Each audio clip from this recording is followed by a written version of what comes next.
नमस्कार, नमस्ते बिहार में राहुल ओझा आपके साथ और मैं हूं रुचिका राज आपके साथ। देखिए, नितिन नवीन आज पटना आएंगे। राष्ट्रीय कार्यकारी अध्यक्ष बनने के बाद आगमन उनका हो रहा है। पटना में स्वागत की भव्य तैयारी है। एयरपोर्ट से मिलर स्कूल तक स्वागत किया जाएगा। जगह जगह फूलों की बारिश होगी। दोपहर 12:30 बजे पटना नितिन नवीन पहुंचेंगे। राजवंशी नगर, हनुमान मंदिर जाएंगे। अंबेडकर की प्रतिमा पर माल्यार्पण भी नितिन नवीन करेंगे। इसके साथ साथ लोकनायक जयप्रकाश नारायण को भी नमन करेंगे। दोपहर 2 बजे मिलर हाई स्कूल में स्वागत समारोह रखा गया है और शाम के 4 बजे राज्यपाल से मुलाकात नितिन नवीन की होगी। शाम 7:30 बजे सांसदों और विधायकों से मुलाकात नितिन नवीन करेंगे।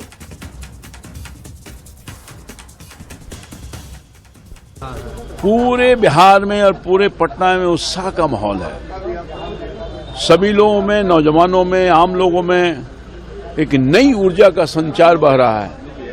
अपने राष्ट्रीय कार्यकारी अध्यक्ष भारतीय जनता पार्टी के पटना के धरती का लाल नितिन नवीन जी आ रहे हैं। उनके भव्य स्वागत का आयोजन पार्टी के कार्यकर्ताओं के माध्यम से हो रहा है। ये बहुत सौभाग्य की बात है। अब वो हमारे राष्ट्रीय कार्यकारी अध्यक्ष हैं। विश्व की सबसे बड़ी पार्टी के राष्ट्रीय कार्यकारी अध्यक्ष, बिहार के पुत्र, बांकीपुर के विधायक, हम सबों के अति सम्माननीय। तो उनकी मिट्टी पर उनका स्वागत करते हुए बिहार के कार्यकर्ता, पटना के कार्यकर्ता बहुत उत्साहित हैं। अब देखिए, सांसद, विधायक फंड और कमीशन को लेकर के दिए गए केंद्रीय मंत्री जीतन राम मांझी के बयान से बिहार में सियासी बवाल मचा हुआ है। कांग्रेस आरजेडी ने मांझी के बयान के बहाने सरकार पर निशाना साधा है, तो वहीं बीजेपी ने मांझी को ऐसे बयान से बचने के लिए कहा।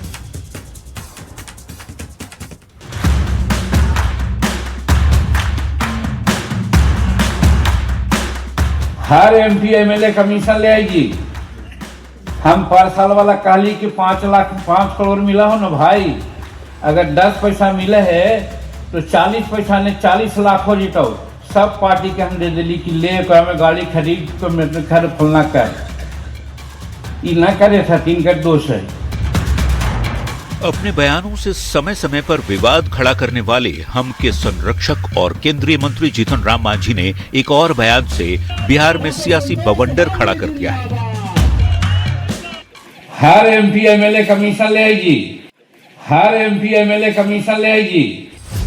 जीतन राम मांझी ने गया में हुए पार्टी के कार्यक्रम में सार्वजनिक मंच से सांसद, विधायक फंड और कमीशन को लेकर क्या कहा, पहले वो सुनिए।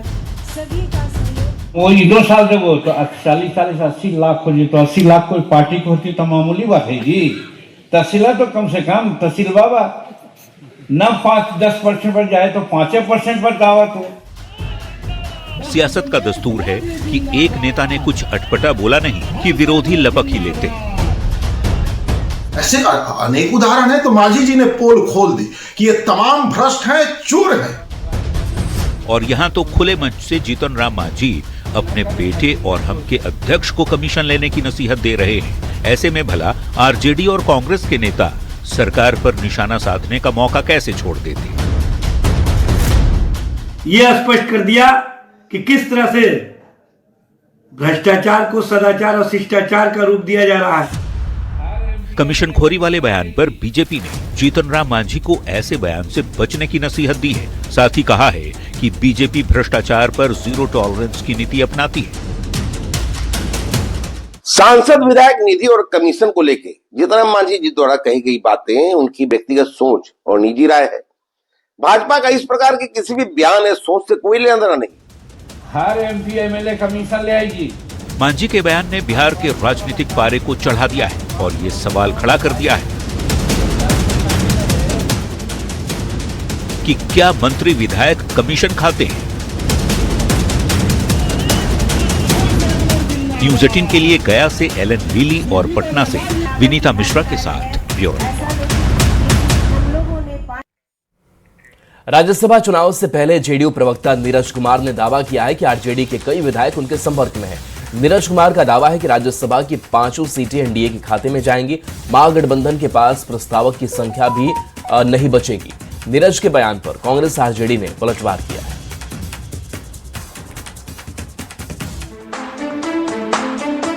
मतलब महागठबंधन के विधायक आप लोग के संपर्क में हैं? अरे भाई एकदम वेटिंग लिस्ट में बैठा हुआ है सब तक। अगले साल अप्रैल में बिहार से खाली हो रही राज्यसभा की 5 सीटों पर चुनाव होना है, लेकिन सियासी दावे का दौर अभी से तेज हो गया है। जेडीयू प्रवक्ता नीरज कुमार ने एक बड़ा दावा कर बिहार की सियासत में हलचल मचा दी है। नीरज कुमार ने दावा किया है कि आरजेडी के कई विधायक उनके संपर्क में हैं और राज्यसभा की 5 सीट एनडीए के खाते में जाएंगी। महागठबंधन के पास प्रस्तावक की संख्या भी नहीं बचेगी। प्रस्तावक तो चाहिए, अब प्रस्तावक सहमत होगा उनसे तब ना। उनकी पार्टी का विधायक बहुत बेचैनी में है। नीरज कुमार के दावे पर कांग्रेस और आरजेडी के नेताओं ने जोरदार पलटवार किया। नीरज जी पहले ये बताएं कि राज्यसभा चुनाव तक उनकी पार्टी बचेगी। अरे महाराज, चुनाव के पहले आपकी पार्टी खत्म होने जा रही है। आरजेडी प्रवक्ता एजाज अहमद कहते हैं कि महागठबंधन और आरजेडी के विधायक बिल्कुल एकजुट हैं। आपकी बेचैनी तेजस्वी जी के ही इर्द गिर्द घूमती है और तेजस्वी फोबिया के शिकार आप हैं। नीरज कुमार के दावे में कितना दम है, ये तो चुनाव के वक्त ही पता चलेगा। फिलहाल राज्यसभा की 1 सीट के लिए कम से कम 41 विधायकों की दरकार होगी और महागठबंधन के पास फिलहाल 35 विधायक ही हैं। न्यूज़ 18 के लिए पटना से आनंद अमृतराज और रवि एस नारायण के साथ ब्यूरो रिपोर्ट। बिहार में नई सरकार बनने के बाद सीएम नीतीश कुमार ने दिल्ली में प्रधानमंत्री नरेंद्र मोदी और गृह मंत्री अमित शाह से मुलाकात की। नीतीश कुमार के साथ डिप्टी सीएम सम्राट चौधरी और केंद्रीय मंत्री ललन सिंह भी मौजूद रहे।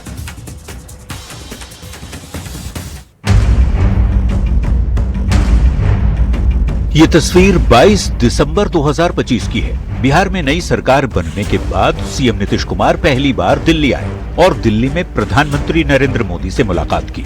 सीएम नीतीश ने गुलदस्ता भेंट कर पीएम मोदी का अभिवादन किया। दोनों नेताओं के बीच करीब आधे घंटे तक चर्चा हुई। इस बैठक में नीतीश के साथ डिप्टी सीएम सम्राट चौधरी और केंद्रीय मंत्री ललन सिंह भी मौजूद रहे। पीएम से मिलने के बाद मुख्यमंत्री नीतीश कुमार ने केंद्रीय गृह मंत्री अमित शाह से भी मुलाकात की।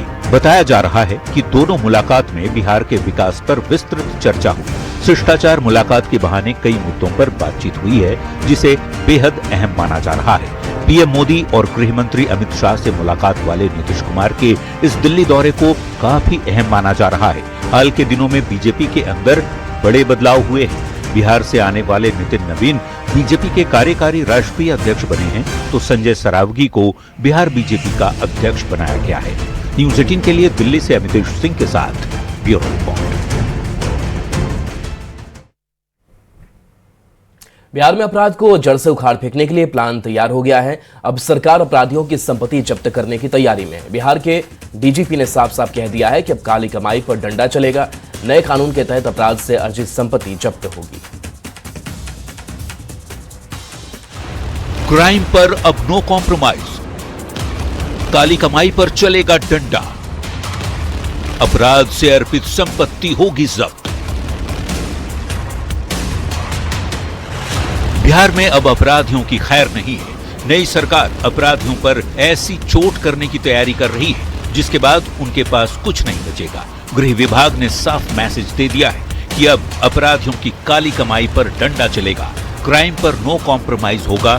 नए कानून के तहत अपराध से अर्पित संपत्ति जब्त की जाएगी। अनुसंधानकर्ता को अनुसंधान के दौरान यदि यह प्रतीत होता है कि अपराध कर्मी अपराध के माध्यम से संपत्ति अर्जित की है, तो उस संपत्ति को चिन्हित करके प्रस्ताव तैयार करके और सर्किल इंस्पेक्टर, एसडीपीओ, एसपी से अनुमोदन प्राप्त करके न्यायालय में अपनी अर्जी दाखिल करेंगे। और इस प्रकार की 400 से अधिक अर्जियां दाखिल की जा चुकी हैं। अपराध से अर्जित संपत्ति को जब्त करने के संबंध में एक एसओपी निर्गत किया गया है सरकार की अनुमति से, और उसके आलोक में अभी तक 1419 अपराधियों को चिन्हित किया गया है और 405 लोगों के विरुद्ध प्रस्ताव माननीय न्यायालय में भेजे गए हैं। बिहार में अपराध की घटनाओं को लेकर पुलिस बेहद सख्त है। अपराधियों को सजा दिलाने के लिए अब स्पीडी ट्रायल का सहारा लिया जा रहा है। 100 फास्ट ट्रैक कोर्ट की दिशा में पुलिस तेजी से आगे बढ़ रही है। आर्म्स एक्ट के कांडों के लिए 100 फास्ट ट्रैक कोर्ट्स और जो गंभीर कांड है हत्या, डकैती, अपहरण वगैरह वगैरह के लिए, उसके लिए भी 100 फास्ट ट्रैक कोर्ट क्रियाशील होने की संभावना है। उससे अपराधियों को अब सरकार बख्शने के मूड में बिल्कुल भी नहीं है। अपराधियों की संपत्ति जब्त करने के ऐलान के बाद बिहार की सियासत भी सुलग गई है। एनडीए ने सरकार के फैसले का स्वागत किया है तो विपक्ष इस फैसले पर सवाल खड़े कर रहा है। भाजपा वाले अब रोज नीतीश कुमार जी को अपमानित कर रहे हैं। भाजपा वाले ये साबित करने का प्रयत्न कर रहे हैं कि पिछले 20 वर्षों में अपराधियों ने अकूत संपत्ति बनाई और उन पर कोई कार्रवाई नहीं की। कि काली कमाई पर डंडा चलेगा, क्राइम से कंप्रोमाइज नहीं होगा। आज जो गृह मंत्रालय ने एसओपी जारी किया है, निश्चित तौर पर सम्राट चौधरी जी के नेतृत्व में अपराधी बचने वाले नहीं है। गृह विभाग का यह आदेश अपराध और अपराध से अर्जित आय के प्रति नीतीश कुमार जी की जीरो टॉलरेंस की नीति का ज्वलंत नमूना है। सम्राट चौधरी के गृह मंत्री बनने के बाद नई सरकार लगातार एक्शन मोड में है। अब अपराध की जड़ को उखाड़ने का प्लान बन गया है। अपराधियों की संपत्ति जब्त करने की तैयारी शुरू हो गई है। न्यूज़ 18 के लिए पटना से आनंद अमृतराज की रिपोर्ट।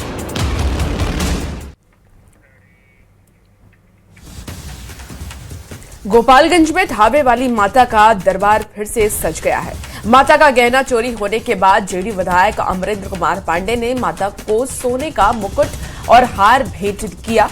लेकिन बड़ा सवाल यह है कि आखिर मंदिर में हुए चोरी के बाद उस चोर को कब तक पुलिस पकड़ेगी।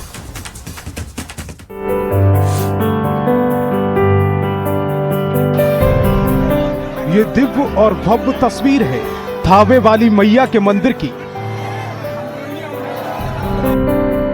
जेडीयू विधायक अमरेंद्र कुमार उर्फ पप्पू पांडे माता के चरणों में शीश झुकाए हुए हैं।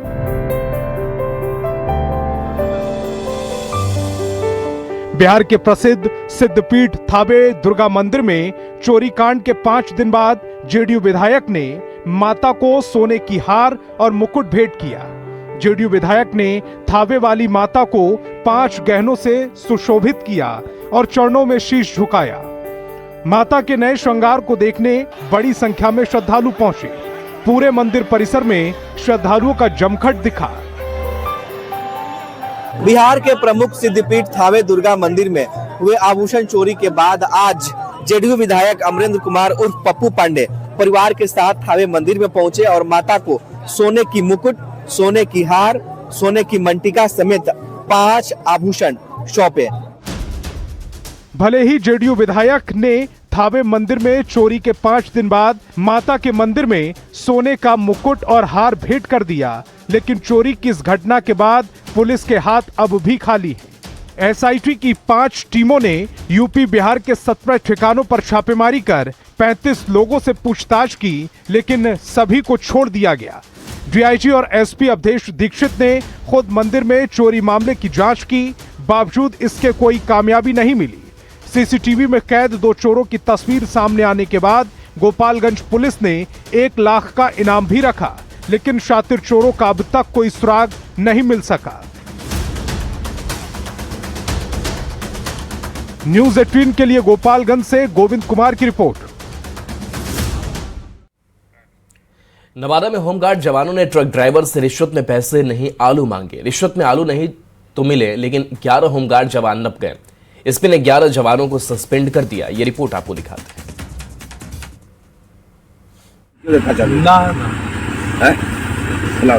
वजन कम थे कौन जानता है, हर काम से बनना होता है। अरे 5-4 बल्ब दे दे चौक वाले। ये बिहार के होमगार्ड जवान ट्रक वाले से 10 आलू के लिए गिड़गिड़ा रहे, चोखा बनाने के लिए घूस के तौर पर आलू मांग रहे हैं।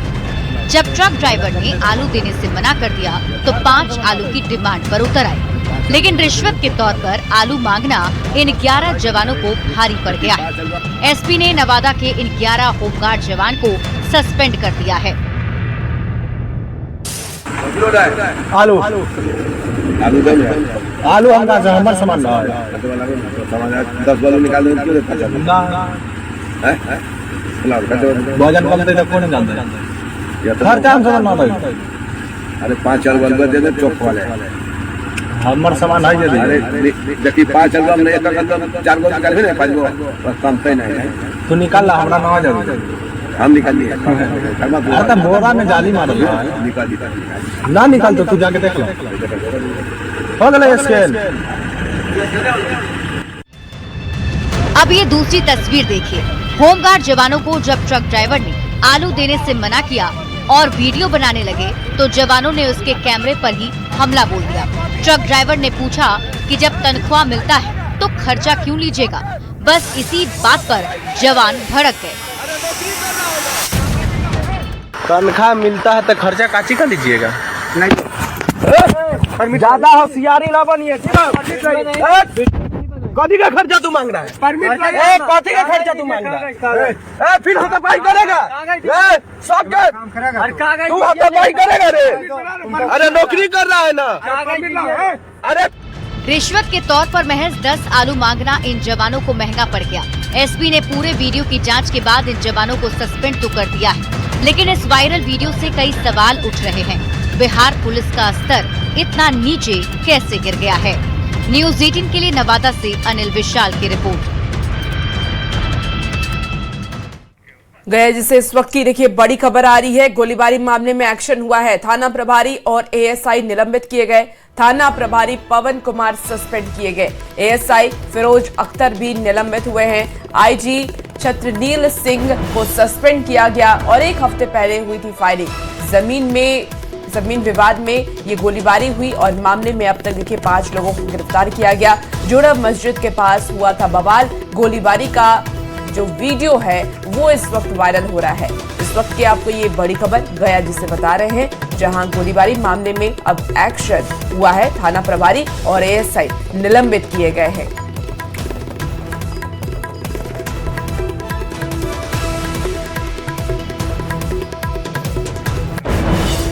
पुलिस उप महानिरीक्षक ईओयू मानवजीत सिंह ढिल्लों ने प्रेस वार्ता कर कहा कि आर्थिक अपराध इकाई और साइबर में अच्छा काम हुआ है। चुनाव होने के बाद बहाली हुई है और उसके बाद 2 परीक्षा भी ली गई है। कहा कि एक परीक्षा माफिया को गिरफ्तार किया गया है। संजीव मुखिया गैंग का आदमी संजय प्रभात था। बीपीएससी में भी केस हुआ था।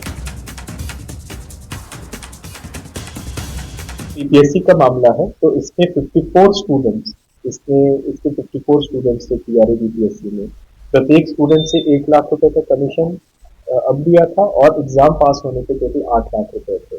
इसका मेन है कि बदौली का रहने वाला है, लेकिन मैं मलाई पकड़ी में रहता था। 2012 से लगातार वहां पे रह रहा था। तो यहाँ पे कोचिंग इसमें जो लॉजेस के वहाँ पे स्टूडेंट्स हैं तो इसे अपना कोचिंग सेंटर खोल के रखा था। लेकिन वो कोचिंग सेंटर की आड़ में सिर्फ स्टूडेंट्स को ये लोग ये कहते थे कि हम लोगों के पास माध्यम है, हम लोगों के पास स्रोत है जिससे हम आप लोगों को एग्जाम क्लियर करवा सकते हैं। तो बस वो एक फैसाड था, एक मुखौटा था और उसी में ही स्टूडेंट्स को ये इकट्ठा। चलिए खबर अब दरभंगा से है, जहां कथावाचक पर नाबालिग से दुष्कर्म और गर्भपात का गंभीर आरोप लगा है। कथावाचक श्रवण दास और महंत मौनी बाबा पर महिला थाने में केस दर्ज कर लिया गया है। पीड़िता का मेडिकल और कोर्ट में बयान दर्ज करवाने की प्रक्रिया भी शुरू हो गई है। पीड़िता की मां की शिकायत पर मामला दर्ज कर लिया गया है। दरअसल कथावाचक श्रवण दास ने नाबालिग लड़की को बहला फुसला करके शादी का झांसा दिया और लगभग 1 साल तक उसके साथ दुष्कर्म करता रहा। गर्भवती होने पर 2 बार गर्भपात भी कराया। बताया गया है कि कथावाचक ने पीड़िता के घर में ही किराए का मकान लेकर के उसे रखता था। उस आवेदन के आधार पर महिला थाना में 182/25 केस को रजिस्टर कर लिया गया है। केस जिस कथावाचक के विरुद्ध है उनके विरुद्ध रजिस्टर करते हुए अनुसंधान का कार्य प्रारंभ किया गया है। मैंने स्वयं जो है कि ब्यूरो विजिट किया है। एफएसएल की टीम आई है। जो पीड़िता है उसका कोर्ट में बीएनएस 183 का बयान और मेडिकल हम लोग करा रहे हैं और उसके तथ्यों के आधार पर हम लोग जो है कि इन्वेस्टिगेशन करते हुए त्वरित कार्रवाई करने की कोशिश कर रहे हैं। और चलिए छोटे से ब्रेक का वक्त है, जल्द वापस आते हैं।